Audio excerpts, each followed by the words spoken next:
the news going around about the coronavirus and the chats exploding with information that we don't know if it's true or not, we need to stop and think. Take a moment and breathe. Detach and analyze and evaluate what is important. Today we will talk about how to deal with anxiety developed from excessive worries. Hello, I'm Jane Morales. Worrying can be useful when you need to take action and solve a problem, but an excess of worries is a problem because it generates doubts and fears that paralyze us, and our emotional energy, increase our anxiety levels, and in general interfere with our daily lives. But chronic worry is a mental habit that can be overcome by training the brain to remain calm and to see life from a more positive perspective. But why is it so hard to stop worrying? The anxiety thoughts of people with chronic concern are fueled by their own beliefs.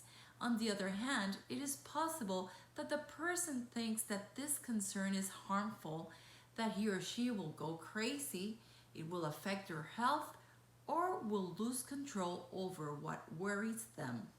Concern is a vicious circle that feeds on itself and does not stop growing. It is truly scary. On the other hand, the concerns of these types of people can focus on avoiding bad things and avoiding problems, so they prepare for the worst to have possible solutions planned. Removing this habit is complicated since people who care like this think that their concern protects them. It doesn't and can create physical illness. Yes, it can hurt your physical body. In any case, to put an end to the chronic concern and anxiety generated by it, one must renounce to the belief that the concern has a positive purpose. Once it is discovered that the worry is the problem and not the solution, control of the worried mind can be regained. Let's talk about strategies to overcome anxiety over excess worries. To overcome the anxiety caused by excess worries, we can implement a series of strategies that will help us feel better about our problems. Number one, create a period of concern. It is difficult to be productive daily when anxiety and worry dominate our thoughts, but trying to get distracted by other things to avoid thinking about what worries us works only for a few moments, but the worry comes back again, maybe even stronger. Thinking about something else makes you have to be aware of what you do not have to think about, so that thoughts of concern are reinforced and given much more importance. To try to cope with these excess worries, you can choose to create a period of worry. That is a time and a place to worry. It must be the same time every day and well in advance, that will not cause anxiety before bedtime, never before bedtime. During your period of worry, you can worry about everything in your mind and leave the rest of the day worry-free. If you still cannot eliminate those thoughts during the day, try to postpone the concern by writing down what happens on a piece of paper. This gesture will help you feel that you are not going to forget to worry about the period of concern that really concerns you. During the period of concern, take advantage of that moment and review your list of concerns and reflect on them. This will help to discover if they are founded or not. Writing about it can help a lot in ordering ideas. Postponing concern is effective because it breaks the habit of concentrating on them in the present moment without any struggle to suppress thought or even judge it. As the ability to postpone thoughts that produce anxiety develops, more control over concern is acquired. It takes practice, but if you do it every day, you'll see results. Second, ask yourself if the problem has a solution. While we are worried, we feel less anxious for a few moments because while we do distract ourselves from our emotions and feel as if we have achieved something, but worry and problem solving are two very different things. Since worrying doesn't mean that you're solving anything, it doesn't. The important thing then is to distinguish between the concerns that have a solution and those that don't.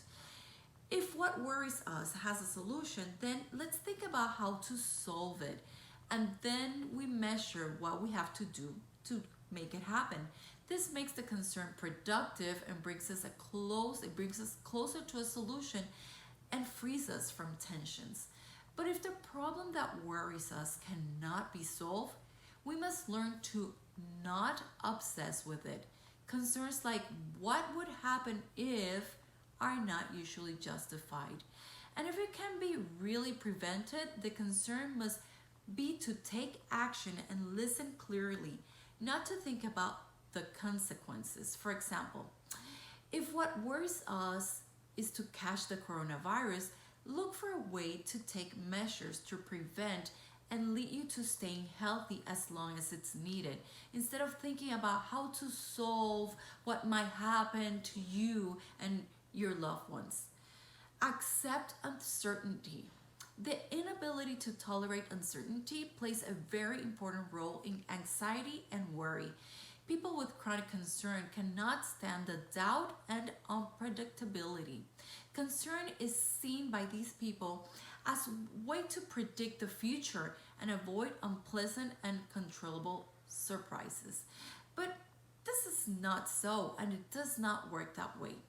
Anticipating solutions relieves pain again and again, and no longer live is very concerns us with tension. Challenging intolerance and uncertainty is a key to alleviate anxiety because when we worry too much, it just pounds on us and creates that uncertainty that things cannot change. And usually we need to work on ways that we can find ways to solutions that are real, that are part of the present moment. What matters is today and right now. Challenge anxiety thoughts. People with chronic concerns see everything much worse, much more dangerous than it is. And that causes them to overestimate the possibility that things go wrong and underestimate the ability to handle problems, which is very important, and then assuming that they will not be able to overcome them.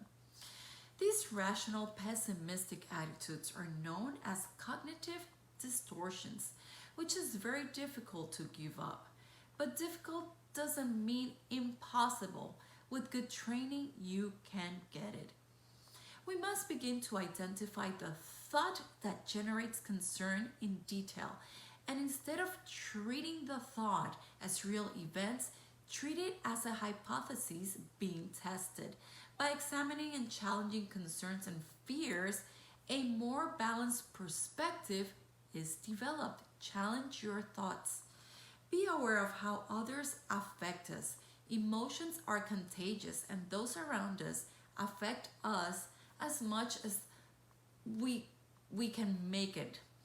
Keeping a journal of concerns where writing down the thought that creates anxiety and it triggers helps to discover patterns and thus be able to face what causes us concern or increases what we already have. When we're able to discover who are the people that generate anxiety around us, it is important to try to spend less time with them. And those chats are not helping.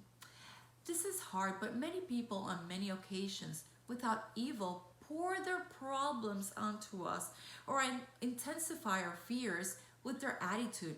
It can be hard, but it is very effective to move away from that. On the other hand, choosing people with whom we trust our thoughts is a delicate thing. Find positive people who help you to see things from another perspective and who do not complicate your life by giving you more worries than they already have. Practice mindfulness. I teach this all the time. The concern is generally focused on the future. on what could happen. Focusing on what is happening in the present time helps us to release excess worries about what will happen to live the current moment. This strategy is based on observing the feelings and letting them go to identify where the thought is causing problems, like helping to get in touch with our emotions. To do this, you have to recognize and observe thoughts and feelings without trying to control anything, as if we were seeing each other from the outside, as if we were observing a stranger, we're observing ourselves. Letting those thoughts go is easier than when we look at them from the outside without putting any resistance. Then you have to stay focused on the present moment, paying attention to how the body feels. What am I feeling? To the breath, to the thoughts that emerge, so that they are released and the jamming that causes them is released. The use of conscious meditation to stay focused on the present is a simple concept, but practice is needed to obtain the benefits. Although at first it can be frustrating, a new mental habit is gradually being strengthened. That it will help us to free ourselves from the cycle of excess worries. So what happens now? You can sit. You can sit with a notebook.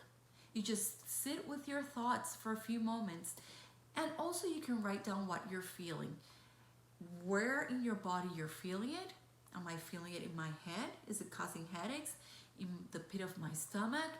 Am I feeling something that is causing me to be angry with the people around me?